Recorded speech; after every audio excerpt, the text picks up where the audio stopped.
Bonjour et bienvenue sur French with Jeanne, un podcast en français pour les étudiants de français.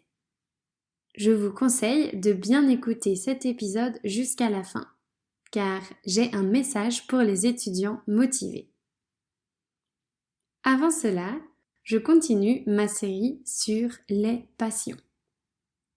En réfléchissant aux 5 passions dont je voulais parler dans ce podcast, j'ai réalisé qu'entreprendre était l'une d'elles. Je parle ici d'entreprendre au sens professionnel.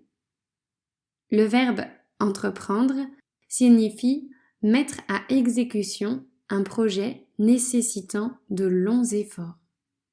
Je vous explique tout de suite ce qui me plaît là-dedans.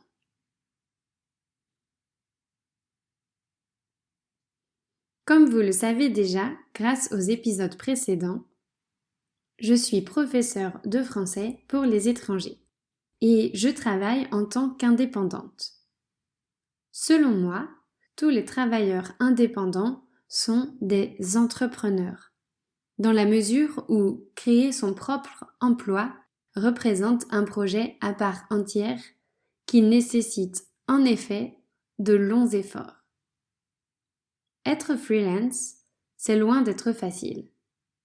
Quand on travaille pour soi, ça ne veut pas dire qu'on fait seulement ce qu'on a envie de faire.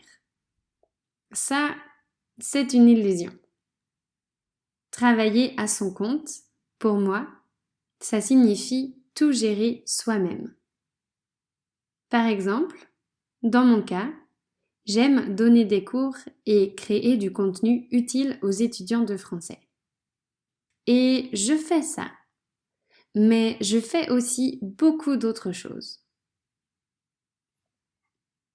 Pour commencer, je dois me plier aux contraintes administratives de ce statut.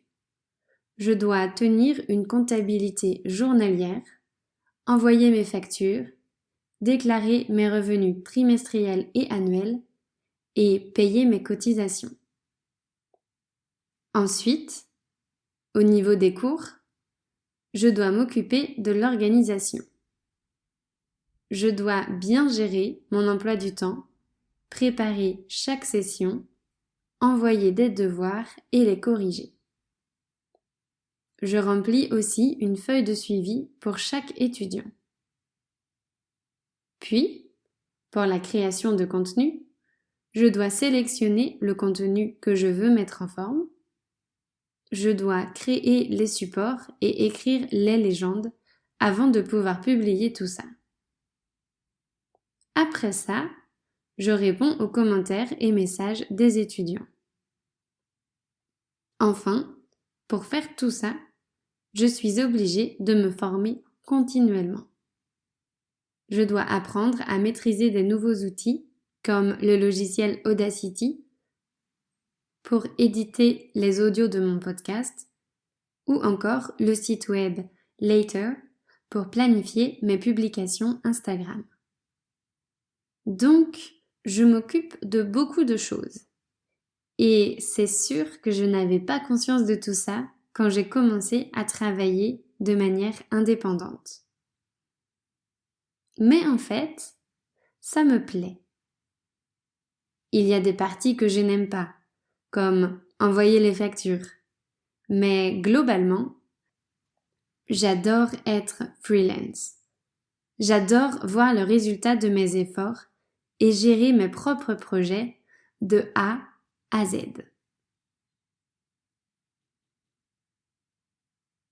Être freelance et travailler seul m'a permis de prendre conscience que j'aime réfléchir à des projets et les exécuter. Être freelance m'a fait prendre conscience que j'aimais entreprendre. Récemment, j'ai lu une citation sur Internet que j'aime beaucoup.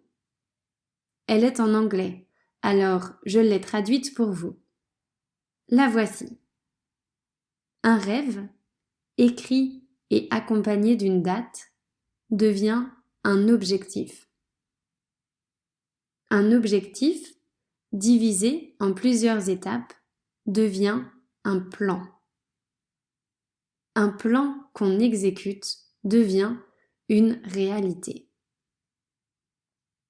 En fait, pour moi, cette citation résume parfaitement l'idée de l'entrepreneuriat.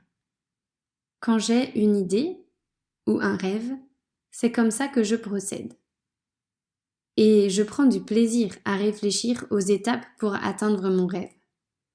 J'aime aussi observer ma progression et voir que je me rapproche de mon but. Et ça, c'est un peu mon quotidien.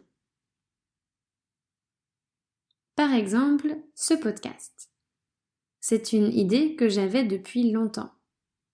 Pour la mettre en œuvre, j'ai dû mettre au point une stratégie. Je me suis renseignée sur les sites qui permettaient de publier et distribuer des podcasts. J'ai réfléchi au format que je voulais adopter. J'ai acheté un nouveau microphone pour que ma voix soit plus claire. Et je suis en train d'apprendre à éditer les audios pour les améliorer après leur enregistrement. Ensuite, j'essaye de faire connaître mon podcast aux étudiants de français. Cela touche au marketing. Cela représente beaucoup de travail et je n'en tire aucun revenu. Mais c'est ça que je trouve génial. Ma motivation est intrinsèque, c'est-à-dire qu'elle vient de moi, qu'elle n'est pas extérieure. Je ne me force pas pour travailler sur ce podcast. J'adore le défi qu'il représente et je crois que c'est ça qui me pousse à le faire. Quand je mets des projets à exécution, je me sens stimulée intellectuellement. Chaque projet représente un défi. Chaque défi est une prise de risque. J'apprécie ces prises de risque car elles me donnent l'impression de me dépasser. En fait, je pourrais être prof en ligne et c'est tout. Je pourrais donner plus de cours et avoir un revenu plus élevé sans passer du temps à créer un podcast ou publier chaque jour sur Instagram. Mais quand j'y réfléchis, je comprends que ça n'est pas assez pour moi. Je pense que je suis une personne qui se lasse assez vite. Et c'est pourquoi je ressens le besoin de m'investir dans divers projets. C'est naturel. Je ne peux pas lutter contre ça. Si je ne faisais que donner des cours en ligne, je m'ennuierais. En ce sens, je me sens vraiment entrepreneur. Je nourris cette partie de ma personnalité de beaucoup de manières différentes. Premièrement, je lis pas mal de livres à ce sujet. J'aime les lire en version originale, alors je vous donne les titres anglais des livres que j'aime particulièrement. J'ajouterai les liens dans la transcription.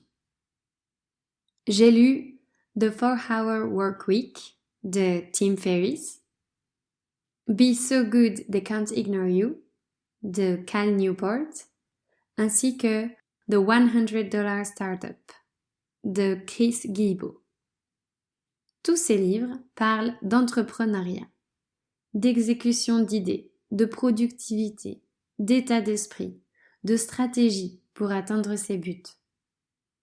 Ils me stimulent beaucoup intellectuellement et me motivent énormément pour mener à bien mes projets liés à l'enseignement du français aux étrangers.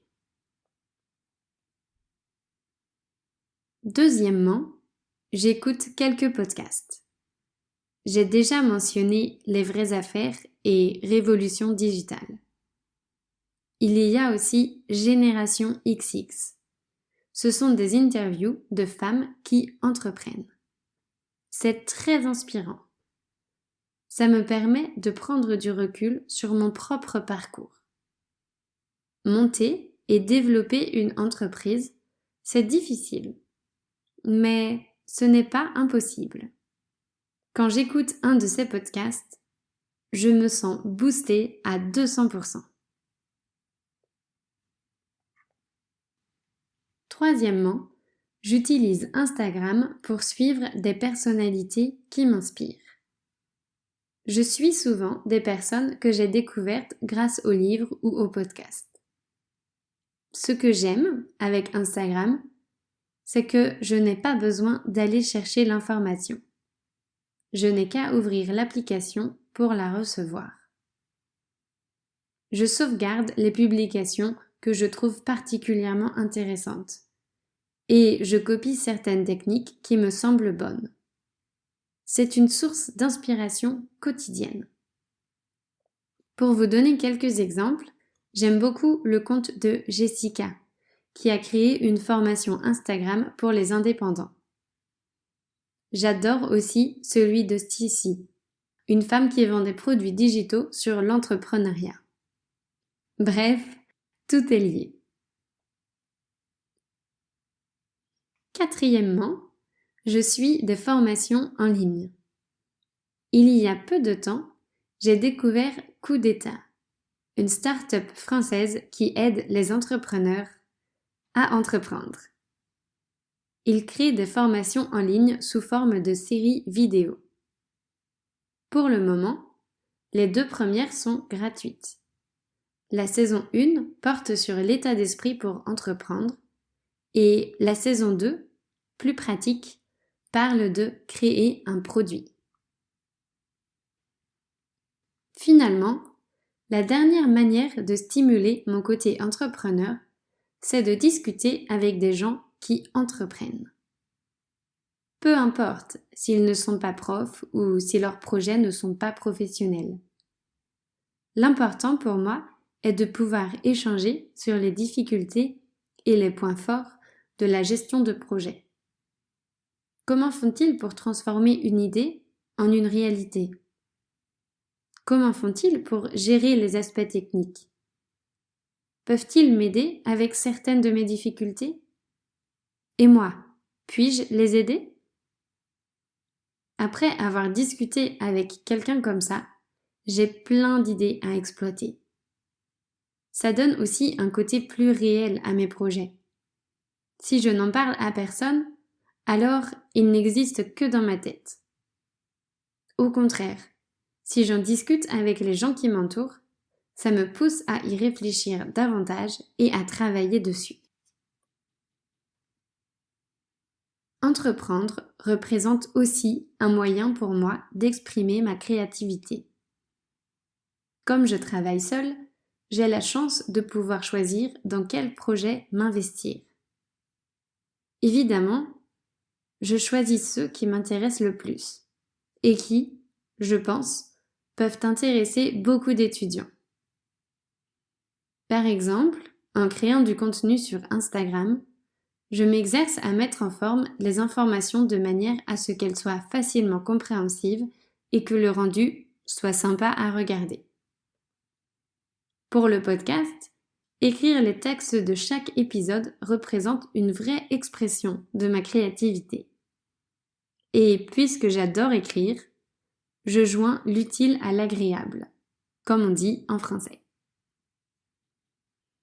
Avant de terminer cet épisode, j'aimerais vous parler du projet sur lequel je travaille en ce moment. C'est un projet que j'ai appelé DEFI. Cet acronyme signifie des exercices de français inspirants. J'ai imaginé 7 défis que je vais proposer à 25 étudiants de niveau intermédiaire et avancé. Chaque défi prend entre 5 et 30 minutes et est personnel. Les défis sont centrés sur la personnalité et les goûts des participants. Ils permettent de pratiquer les 4 compétences: la compréhension écrite, la compréhension orale, la production écrite et la production orale. Les participants ont 48 heures pour réaliser chacun d'eux. Je corrigerai toutes les productions au fur et à mesure. Le défi aura lieu du 1er au 15 novembre. Il se déroulera dans un groupe privé sur Facebook. Il reste encore quelques places pour y participer. Alors, si ça vous intéresse, envoyez-moi vite un message par email ou via Instagram. Mon email est frenchwithjeanne@gmail.com et c'est le même nom que j'utilise sur Instagram. Ah oui, notez bien que la participation est gratuite. Il s'agit d'un premier test d'une de mes idées. Merci pour votre écoute et à la semaine prochaine.